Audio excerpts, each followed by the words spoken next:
Start tayo. So, determine the force in each member of the loaded truss. Make use of the symmetry of the truss of the loading. So, ano ibig sabihin na itong symmetry? Familiar naman sa word na symmetry. Symmetrical, no? Kapag hinati mo siya sa gitna, kung ano yung nasa right side, yun din yung nasa left side. So, tignan nyo siya. Kapag hinati nyo siya sa gitna, yung load niya sa right side tsaka yung figure niya sa left side magkamukha, no? Symmetrical, no?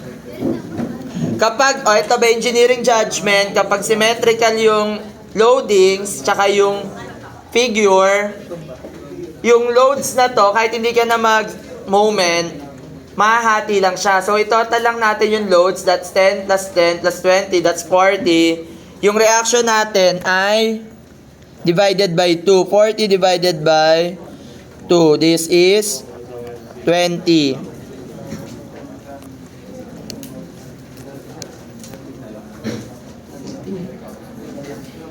Though this is also 20. And then, ang sinasabi dyan, by symmetry, no? Makinig. By symmetry, kung ano yung actual force mo dito sa member AL, yan din yung actual force mo dito sa member GH. Kung ano yung member AB, yun din sa GF, FG. Wala pala tayong GF, no? And then for BC, EF, CD, and then so on and so on. Basta kung ano yung magkapantay, yun yung magkamukha yung value. So una, isolve muna natin to using method of joints. Naalala yung method of joints? So, sa method of joints, mamimili kayo ng joints na dalawa lang yung member na nakakonect. No? So, saan tayo mag-start? Joint A. No? Kasi sa joint A, ang member na nakakonect si AL and AB. Diba? Therefore, at joint A, ano yung mga nakakonect kay joint A? So, nandiyan dyan yung force na 20. Tapos, nagka-tendance na ba ako? Hindi pa, ano? Mamaya na lang. Tapusin. And then, so, yung AL, this is the force AL. And then, force AB. So again, ang assume natin is tension. No? Ina-assume natin na tension. Ibig sabihin, yung member na to, inihila niya away dun sa joint. Si AL ay may slope na, ano yung slope nito? Ano yung slope ni AL? Diba 2 horizontal, 2 vertical? Or pwede rin naman ano yung angle niya dito? This is 45 degrees, tama? Isosceles triangle yan, no? So, pwede, ano mas sanay kayo? Sa slope or sa angle? Angle na lang, no? So, this is angle 45 degrees. So, using summation ng forces horizontal, forces along X, is equal to, hindi, mas mag-Y na. Sige, pwede naman na X. So, summation ng forces along X is equal to 0 to the right positive.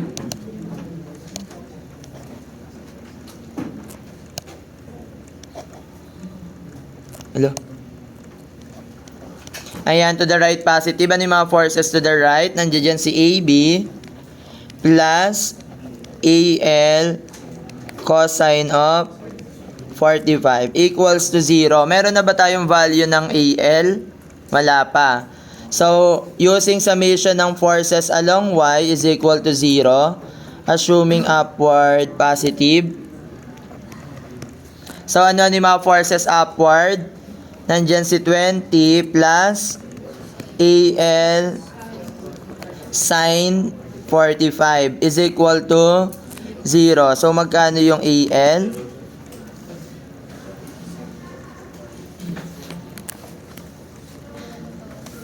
Kahit 3 decimal places, pwede na yun.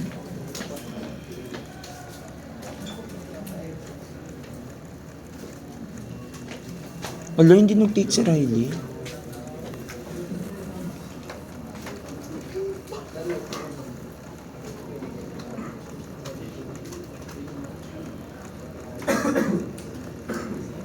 Ano? Magkano? Negative 28 228. Okay, pwede na kilonewton. Ano? 3 decimal. So, 284. Thank you. So, ayan si AL. Again, by symmetry, ang kamukha niya na value ay si GH. So, kapag na-shade, ano nyo na, pwede nyo yung guhitan, no? Ibig sabihin, na-solve na natin yung member na yan. Then, substitute lang natin si AL sa una nating equation. So, we have AB plus, magkano AL? Negative 28.284 multiplied by cosine of 45 equals to 0. Magkano AB? Negative, positive, positive 20 kilonewton na equal din yan kay FG.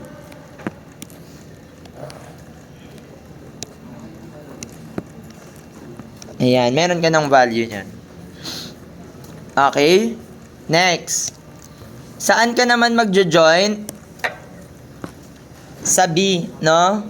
Or sa L. Pagka sa L ka, no, kapag nag-join ka sa L, wala ka pang KL, wala ka CL, wala kang BL, and meron ka na nito. So, tatlo yung unknown. So, wag ka magjo-join muna sa L.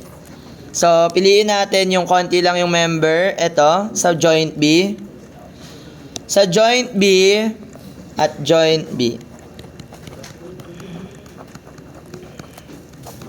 So, ano yung mga nakakonect kay joint B? Nandiyan dyan si BL. Again, assume natin na tension. So, this is joint B, ha. Tapos, meron tayo ditong AB and BC.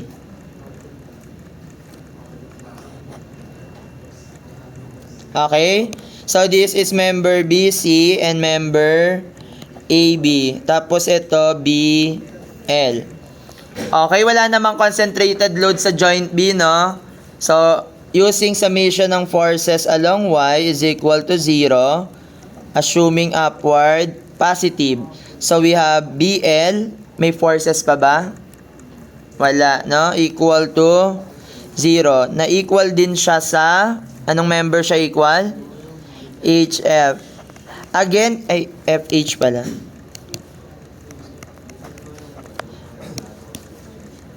Pero okay lang naman magkabaliktad. Pero as much as possible, alphabetical dapat, no? Para lang magandang tignan. O sir, bakit naging 0? Nilagay pa, no? Ang tawag dyan po ay zero force member, no? Kahit wala yung member na yan, pwede siyang, stable pa din siya. No? Imagine niyo, tanggalin nyo to. Diba? Kung tatanggalin natin yan, makakabuo pa rin naman tayo ng triangle, diba? So, safe pa din. So, bakit nilalagay pa? Minsan kasi aesthetic din, no? Hindi, pang ano din siya, pang architectural design, or baka mamaya may pinagkakawitan ng mga wirings, for plumbings, no? Mga ganon. So, nilalagay talaga siya. And then, magkakaroon naman yan ng value kung meron siyang concentrated load dito, no? Sir, pagka may load ba dito na downward, kunwari dito sa J, isasama mo ba siya dito sa joint B? Kasi downward force yan, no? Ilalagay ko ba dito yan? Hindi, no? Tandaan nyo na yung mga force, lagi lang isasama natin kung nasa ang joint siya. No? Hindi nyo siya isasama doon. May nakita sa ko dati ginawa yun eh. Mali yun, no? Dapat kung nasa joint lang. Then next, using summation tayo ng forces along X is equal to 0, assuming to the right positive. So, we have BC minus AB equals to 0. Magkano yung AB natin? 20. Equals to 0. Therefore, BC is equal to 20 kilonewton. And then, again, ay equal siya sa anong member? EF. No? Tama? EF. So, kapag positive yung nakuha natin, that is in tension. Pero pag negative, that is in compression. Pero ako, okay na ako dyan na yan ay binax nyo, no? Next. Na-solve na natin yung member member BC, member BL, EF, and HE. Ay, joke, mali. Ayan. Sir, paano na to? For example, nag-join ka dito sa C. Siyempre kayo mag-iisip kung saan kayo mag-join, no?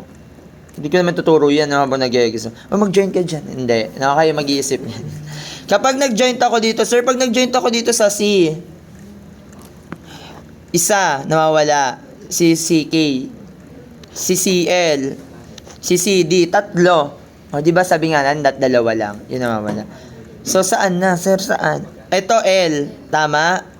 Meron. Okay, ilan nawawala? 1, 2. Sundan?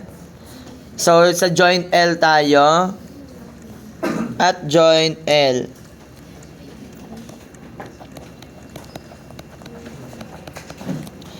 So, at joint L, actually, pwede ko nga siyang kunin dito. Actually, 0 yan eh. May 0 dyan.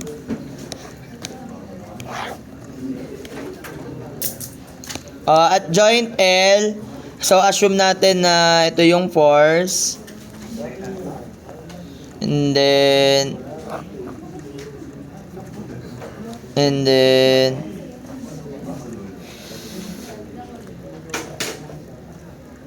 oh, perfect. Ayan. So, dito sa joint L, ayan yung joint L, no? Okay. Okay, lalagay nyo yung mga value. Ayan. So, una, nandito si AL. So, this is AL. KL. Tama? K yun, ano? And then, downward BL and CL. Okay? So, si BL, this is 0. Tama? Okay. Tapos, ito, sir, perpendicular ba to? Dito? Sa tingin nyo, perpendicular hindi? Okay lang naman kahit perpendicular or hindi yan. Pero may slope din kasi siya. Diba? This is 2, this is 2, this is 45, 45. Ibig sabihin nito, right angle. No? So, ngayon, sir, pwede ba ditong gamitin yung tinatawag na rotated axis? Pwede din, no? Yung i-rotate natin yung axis. Di ba, ang x and y axis mo dito. Tama ba? So, pag ni-rotate natin, nandito na yung y axis mo, ito na yung x axis. X prime and y prime. So, yan yung rotated axis. No? O, lipat natin yung axis, no? Sino ba prop nyo dito? Y prime and X prime. So, sir, paano to? So, summation tayo ng forces along X prime is equal to 0. So, ano ni mga forces sa X prime? Si CL. Tama? Equals to 0. Tama? Wala nang value yun kasi wala namang external force. Pero, ang kamukha niya ay si EH. So, again, ano ang tawag sa member CL tsaka EH? Zero force member, no? Symmetrical din kasi. Summation ng forces along Y prime is equal to 0, assuming upward positive. So, nandiyan dyan si KL minus AL is equal to 0. So, KL minus AL ay negative 28.284 equals to 0. Therefore, KL is negative 28.284 kilonewton na equal siya kay HI. Okay lang? Okay. Di ba? Pagka madami lang naman pinapahana, pero kadalasan naman kapag ganitong mga member, pagka mga trust, may mga pinapahanap lang na specific na member, no? Okay na tayo? Ngayon, saan naman tayo pwedeng mag-join? Sa K? Kapag sa K, wala pa tayo nito, wala din tayo nito, wala din tayo nito. So, sa C, kasi ito unknown, unknown. So, i-join C natin. Kanya-kanya na muna, ha? At joint C. So, sa joint C, ay Barbie. So, ano yung mga forces? Nandiyan dyan si... Ito, anong member to? Si CK, CL, CD. Okay, and then yung force natin, huwag kakalimutan. 10.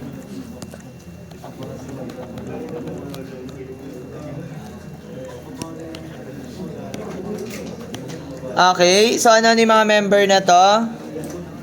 That is CD, BC, CD ba? Tama na. CL and CK. Ang value ng CL ay 0. So, kung makikita nyo, di ba, konti na lang yung force. So, summation tayo ng forces vertical are along y is equal to 0. Upward positive. So, CK minus 10 equals to 0. Therefore, CK is 10 kilonewton. Na-equal din siya sa member. Ano letter to? CK? EI. Tama ba? Ito, dito siya. Diba? Similar siya dito. Ito yung CK. So, ito yon, diba? And then CD. Using summation tayo ng forces along X is equal to 0 to the right positive. So, we have CD minus BC. So, magkano si CD? 20 kilonewtons. Na-equal din sa member DE. Favorite nyo yan, DE. Hindi pa talaga. Okay? So, highlights mo ulit kung ano yung mga member na na-solve natin. Okay. Sir, saan naman tayo magjo-join? Ito, pag nag-join ako dito sa J, meron na ako, makukuha ko to. Wala pa ako nito, wala din nito. Masasolve mo to, tama? Ay, hindi. Tatlo yung unknown eh. Pero, sa tingin nyo masasolve hindi? Masasolve din. Kasi alam natin na etong dalawang member na yan equals. Saglit.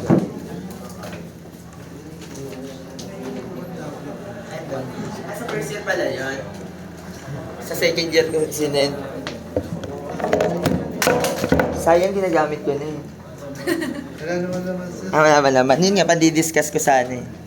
Si Carl. Okay. So, syempre, sana tayo? Dito na lang tayo sa K. Sa kanya. Charik. Sige. Sa kanya pa din. Serious. Siya pa din. At join K.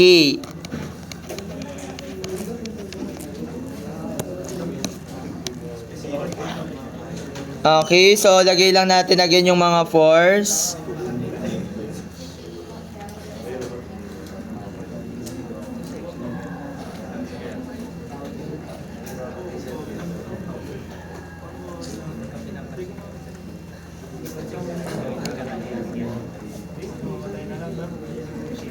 Okay. Ito yung joint K. Ano yung mga member natin? KL, JK.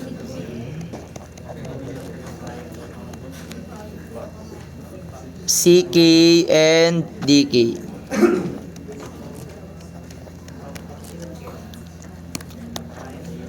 Okay. Sir, paano to? E di gawan nyo ng axis. Di ba ito yung x-axis natin and then ito yung y-axis. Ano yung angle natin dito? This is 45. This is also 45. Yung DK, ano yung slope ni DK? Eto, tingnan nyo yung slope ni DK. Diba ito yon? So, 4 vertical, 2 horizontal. Sundan? 2 horizontal, 4 vertical. Ano ang hypotenuse? Pythagorean theorem naman. 16 plus 4, square root of 20. Tama ba? Square root of 20 or 2 square root of 5? Uy, Pythagorean theorem. Hypotenuse. Square root of 20 na lang. Pwede na yun. Hindi, radical.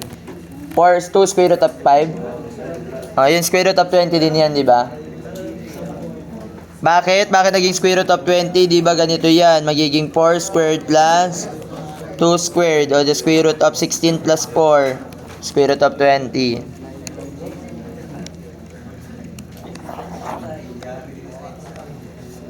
Yari na pagka hindi alam to Pythagorean, no? So, may value ba tayo ng CK? That is 10. May value ba to? Siktala. CKL, magkano? Negative 28.284. Okay lang? O, sir, paano to? I-rotate pa ba natin yung axis? Wag na, okay na yan. Kasi may 2 unknowns ka naman, edi gamitan mo na lang ng forces vertical. O, sir, paano gagamitin dyan? Summation ng forces along x is equal to 0, assuming to the right, positive. Ayan, kasya pala. So, ano yung mga forces to the right? JK, cosine of 45, plus DK. Ano yung x component ni DK? 2 over root of 20 minus KL, negative 28.284 cosine of 45 equals to 0. Simplify lang natin. We have JK cos 45 plus DK 2 over square root of 20 is equal to, pag nilipat natin to dito sa kabila, magiging negative din. So, magkano 28.284 times cosine 45? 20, no? So, magiging negative 20. So, this is our equation number 1. And then, using summation ng forces vertical or summation ng forces along y is equal to 0, assuming upward. So, ano yung mga forces upward? Nandyan si JK, sine of 45, minus DK. Ang vertical component ni DK ay 4 over square root of 20, minus 10, minus negative 28.284 cosine of sine na lang. Sine of, magkamukha lang naman yun. Equals to 0. So, simplifying, we have JK sine 45 minus DK 4 over the root of 20 is equal to, ito nga, pakisimplify. Parang ito ay positive 20 minus 10, positive 10. Lilipat mo, negative 10. So, we have 2 equations, 2 unknowns. Masasolve nyo si JK and DK.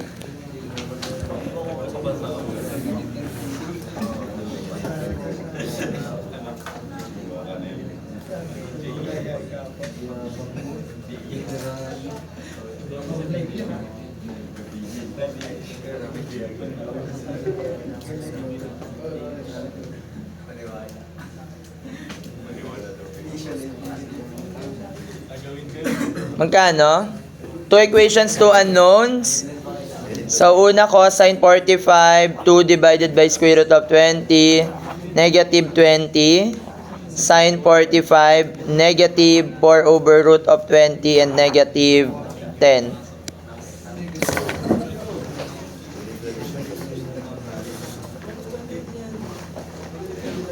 Nasa yung kalko ko. Tingin, sige nga. Mode A.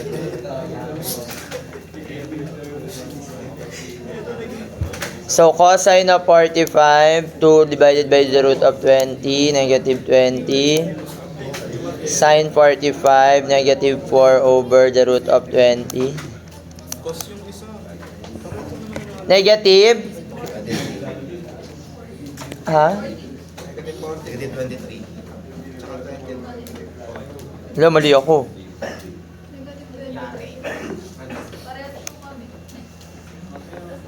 Negative 23.57. 570 po. Negative 23.57. Negative 23.570 kilonewtons and Negative 7. point.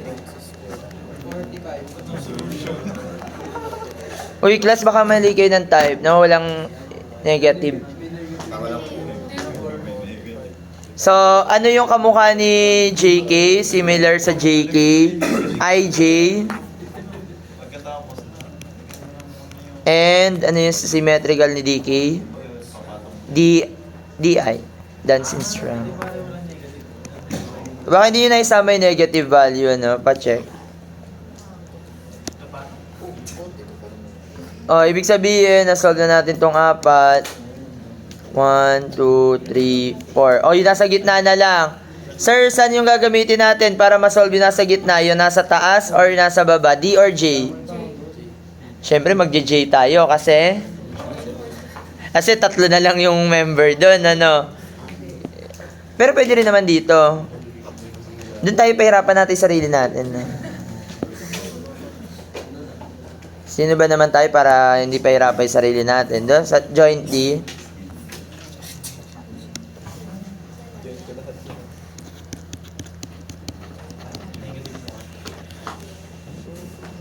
Yan yun natin. Hindi ba natin yung meme na yan sa Facebook? CD DE CD DE DK DI and then ito si DJ DJ DI. So ano yung slope? This is 2, 3, 2, 4 root of 20 and then ito this is 2, 4 the root of 20. Ay, and then yung weight natin dito, that is, magkano yung load natin? 14, 20. Okay. So, sir, paano ito i-check? Using summation ng forces vertical is equal to 0. Upward positive. So, we have dg plus dk. Magkamukha na naman yung value ng dk tsaka di, no?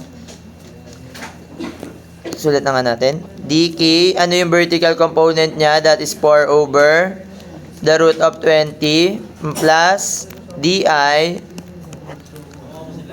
4 over the root of 20 minus 20 is equal to 0. So, substitute mo lang si di and dk. So, magkakaroon tayo ng negative 7.454 4 over the root of 20 plus negative 7.454 4 over the root of 20 minus 20 is equal to 0. Magkano yung DJ?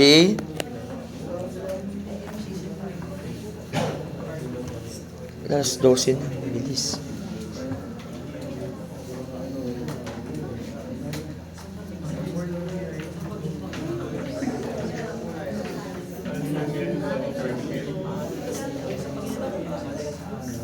Magkano?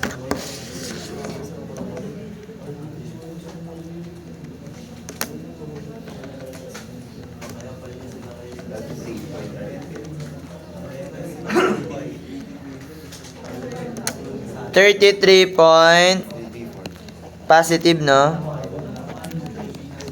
So, yun lang naman yung may kamukha.